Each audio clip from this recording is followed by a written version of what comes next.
et on retrouve Dominique Carlier et son nouvel invité. Oui Francis, et puis ça va me permettre de faire une petite dédicace à un ami qui nous a contacté tout à l'heure par le biais de la technologie. Un bonjour à notre ami Franck Hédard qui rentre d'une tournée triomphale au Canada belge, qu'on salue. Du reste, Franck, si tu nous vois et tu nous écoutes. Association maintenant à venir nous rejoindre, celle de Bernard Duez. Enfin, c'est pas celle de Bernard Duez, elle est connue de par au-delà les frontières de la région de Bernay. C'est Alcool Assistance, l'antenne de Bernay, avec donc Bernard Duez qui est son président, on peut l'appeler comme ça, un président de l'association, et qui existe depuis 27 ans déjà sur Bernay. Est-ce que ça veut dire que ça fait 27 ans que vous êtes à la tête de l'association ou il existait déjà auparavant? Oui, ça fait 27 ans exactement que je suis abstinent, c'est-à-dire que je ne touche plus une goutte d'alcool. J'étais malade alcoolique et j'ai décidé un jour d'arrêter. Et suite à cet arrêt, j'ai décidé aussi de m'investir, de tendre la main et d'aider les autres. Et donc ça fait 27 ans que je suis à la tête de cette association sur Bernay. Mais par contre, l'association sur Bernay existe depuis 1958. Donc vous voyez, on a fêté son cinquantenaire il y a exactement 6 ans. Il y a 56 ans qu'on est présent sur Bernay, sur l'ensemble du territoire français d'ailleurs. On a des antennes et des délégations départementales dans tous les départements. Voilà. Donc, combien de membres? On peut appeler ça des membres, des adhérents, des amis? Alors on a des membres actifs, des membres amis et des membres bienfaiteurs, comme toute association. On reçoit les dons, on est agréé pour recevoir des dons. Et je peux dire sur Bernay, parce que je suis président de toute la Normandie de cette association-là, Bernay, c'est la section alcool assistance et même des associations néphalistes. Alors néphalistes, c'est un bien grand mot, c'est-à-dire c'est les buveurs d'eau tout simplement. Donc disons les associations d'entraide qui œuvrent dans le même champ que le nôtre.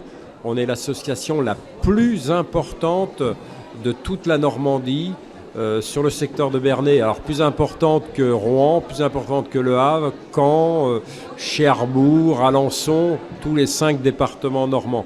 Donc ça prouve quand même qu'il y a un gros travail qui a été fait sur le secteur. Et c'est pas nécessaire de dire que c'est parce qu'ici il y a le plus de malades alcooliques ou de gens qui ont des problèmes de dépendance, parce qu'on est très très présent sur le terrain justement. Voilà. Avant de rentrer dans le cheminement qui mène du comptoir jusqu'au bureau de Alcool Assistance, est-ce que lorsqu'on devient membre et qu'on veut être abstinent, le chemin c'est obligatoirement de devenir ensuite membre de l'association? Non. On n'impose rien. Nous, on est là pour proposer et permettre aux gens de s'approprier une démarche. Quand personnellement quelqu'un fait appel à l'association, c'est qu'il reconnaît déjà qu'il a un problème avec l'alcool. Et nous, on est là pour le motiver, l'encourager, le valoriser, lui proposer des choses et surtout pas lui imposer l'alcoolisme. Il n'y a pas une demande de votre part de passer le relais ensuite? On passe le relais, que c'est ce que vous faites. Exactement. Nous, parce que vous savez, être en bonne santé, il y a 3 pans dans la santé. Il y a la santé, on dit qu'il faut être bien dans sa tête, bien dans son corps et bien dans ses relations. Et nous, on est plus pour l'aspect identitaire, pour l'aspect identification, amicale. Après, tout ce qui est médical, il faut savoir passer la main, tout simplement. On n'est pas médecin, on ne peut pas prescrire des médicaments. On n'est pas psychologue, donc il y a aussi l'aspect psychologique, il faut savoir passer la main.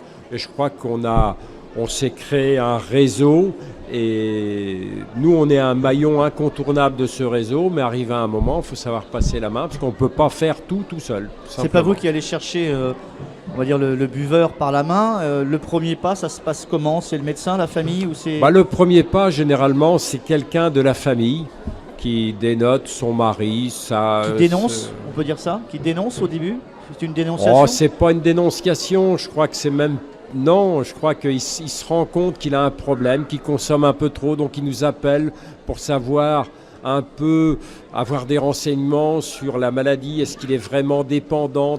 Donc nous, on donne les renseignements, bien sûr, à la personne qui nous appelle, et puis après, on dit... si vous voulez, vous en parlez à votre conjoint, à votre conjointe, on peut le recevoir et ça restera anonyme et ça n'engage à rien. Et je crois, et à partir du moment où on arrive à avoir ce premier contact avec la personne, ça va très vite. Hein. Je crois qu'on a déjà 50% du chemin de parcouru quand la personne nous rencontre et reconnaît son problème. Après, bien sûr, il reste 50% du chemin. Mais généralement, le plus dur, c'est que la personne, on arrive à la décider à venir nous rencontrer.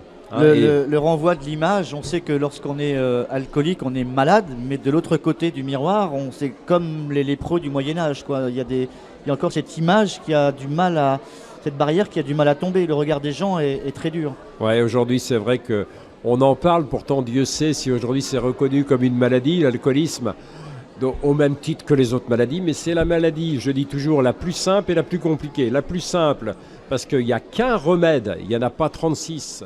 Hein, c'est l'abstinence totale et définitive, c'est-à-dire ne plus toucher une goutte d'alcool à vie. Hein. Et la plus compliquée, parce qu'on a 50 personnes qui ont un problème d'alcool, il y a 50 parcours différents, mais pour tous, ça sera la même finalité. Et la vérité de l'un n'est pas la réalité de l'autre, c'est-à-dire ce que moi j'ai pu faire pour m'en sortir, si quelqu'un veut me copier, ben, il ne réussira pas nécessairement. Il faut s'approprier une démarche. C'est-à-dire qu'on ne peut pas imposer à quelqu'un, lui dire bah, « tiens, tu vas faire ça, et puis ça va réussir ». Hein, c'est vraiment une démarche personnelle. Quelqu'un qui a la grippe, on va lui donner un médicament, il va guérir, bon gré, mal gré. Tandis que pour la maladie alcoolique, eh bien, le médicament, c'est l'individu. C'est-à-dire si on peut donner les anxiolytiques, les antidépresseurs, tous les psychotropes possibles et imaginables. Si la personne n'a pas décidé de s'en sortir, ben, s'en sortira pas. Donc c'est d'abord l'aval de la personne. Il faut que la personne soit consciente de sa problématique et qu'elle s'approprie une démarche. Ça, c'est prioritaire. La réaction que vous pouvez avoir, est-ce que c'est de la colère par rapport à l'action du gouvernement qui se plie en quatre pour lutter contre le tabac et qui n'a pas véritablement la même action pour l'alcool, parce qu'il y a peut-être un lobby de l'alcool derrière qui se cache? Oh oui, il y a un lobby de l'alcool et c'est vrai que c'est un peu, moi je le dis bon, haut et fort, hein, c'est un peu hypocrite. Bon, le tabac, il faut lutter contre le tabac. Ouais, il faut lutter contre le tabac, mais on ne lutte pas contre un produit, il faut essayer de faire changer les comportements et notamment pour l'alcool. Moi je ne lutte pas, je ne suis pas une association anti-alcoolique, je ne lutte pas contre l'alcool. J'essaye de faire changer les comportements, tout simplement. Et aujourd'hui, comme vous le dites, c'est assez hypocrite. On lutte contre le tabagisme, hein, ça on en fait un cheval de bataille. Mais aujourd'hui, le coût de... Vous savez quand même qu'aujourd'hui, il y a un mort dans le monde tous les 6 secondes dû à l'alcool. Et il y a un mort toutes les 7 secondes dans le monde dû au tabac.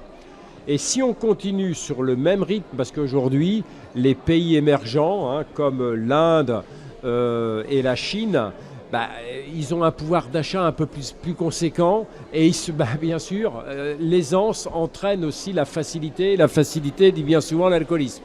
Et ces pays-là, aujourd'hui, ont une consommation d'alcool par habitant et par an de plus en plus importante, sachant que c'est des pays aussi très, enfin, au point de vue population, assez importante.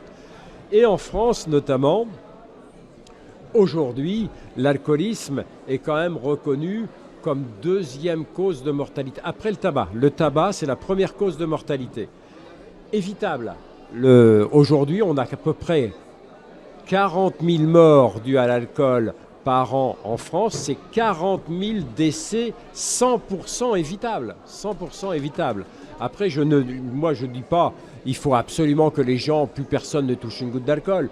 Tant que ça reste un plaisir, bon, bien sûr, on n'est pas dans le besoin ni la dépendance, mais aujourd'hui, ces 40 000 morts peuvent être 100% évitables à partir du moment où les gens apprennent à connaître leurs limites et ne tombent pas dans la dépendance, c'est-à-dire la perte de la maîtrise d'un produit et quelque part la perte de la liberté. Et pour revenir à l'action de l'État, en général, hein, tout gouvernement qui se sont suivis de n'importe quelle tendance, je crois que c'est assez hypocrite de leur part, parce que dans bon, les députés, il y a quand même des députés qui sont dans des régions viticoles et ils défendent le bon, le mauvais alcool. Mais sachez quand même que l'alcool, il n'y a pas 36 molécules, il n'y a pas une molécule pour une AOC, il n'y a pas une molécule pour de la piquette. La molécule alcool, c'est C2H5OH. Ça sera exactement les mêmes effets, les mêmes risques, les mêmes conséquences sur tout individu. Hein. Moi, personnellement, aujourd'hui, on pourrait me dire, t'as qu'à boire du super vin d'appellation d'origine contrôlée. Mais tac, ma mémoire va se réveiller et ça va, tôt ou tard, me rentraîner vers la consommation que j'avais il y a 27 ans en arrière. Donc, c'est assez hypocrite de dire qu'il y a du bon et du mauvais alcool. L'alcool, c'est toujours l'alcool. Il n'y a pas de molécules modifiées. Et aujourd'hui, quand on sait qu'une cure, quelqu'un qui se décide pour aller faire une démarche de soins, c'est-à-dire 28 jours en général, dans un centre de soins et de cure, ça coûte quand même 3 à 4 000 euros. Je veux dire, c'est quand même un coût énorme, en dehors de l'aspect financier, mais surtout un coût pour la santé. Et la santé, ça n'a pas de prix. Bernard, merci. Avant de se quitter, il y a un local sur Bernier qui existe, mais ça va changer. Vous allez déménager. Oui, donc on avait un local, 8 bis rue des Fontaines. Et à partir de fin septembre, on a décidé, ce qui est un peu dans la logique des choses, le coût de notre loyer était de 500 euros par mois. Donc ça fait quand même 6 000 euros dans l'année. Et par les temps qui courent, je crois qu'aujourd'hui on parlait notamment, il y avait une thématique cet après-midi sur la solidarité. Et je pense que on va intégrer, j'en suis même sûr, parce que c'est prévu début octobre, on va intégrer l'espace Marie-Louise Aimé, donc la maison des associations, qui est un lieu qui est pertinent pour nous, en dehors de nos permanences qui vont être gratuites, bien sûr prises en charge par la municipalité. Mais ça permettra aussi de créer, de resserrer les liens avec les autres associations et d'orienter aussi les gens que l'on suit vers d'autres associations, parce que qui dit problématique addictive dit bien souvent d'autres problématiques, notamment financières, un problème financier, problème de justice. Donc là-bas, il y a un peu toutes les structures et on pourra les orienter plus facilement, et puis les autres associations également vers nous, tout simplement. Alors, la maison des associations, c'est 8 rue Jean-Pascal Bréant, c'est ça? Oui, c'est ça, 8 rue Jean. Alors, ça ne s'appelle pas maison des associations, parce que j'y tiens, parce qu'on me le fait remarquer assez souvent. Ouais, c'est l'espace Marie-Louise Aimé, mais c'est la maison des associations. Mais le nom, c'est l'espace Marie-Louise Aimé. Voilà. Bernard, merci. Bon courage pour la suite. Oui, il en faut. À très bientôt. 16h25 sur Radio Sensation Normandie et tout va bien. Sensation. Sensation Normandie. 93.4. Sensation.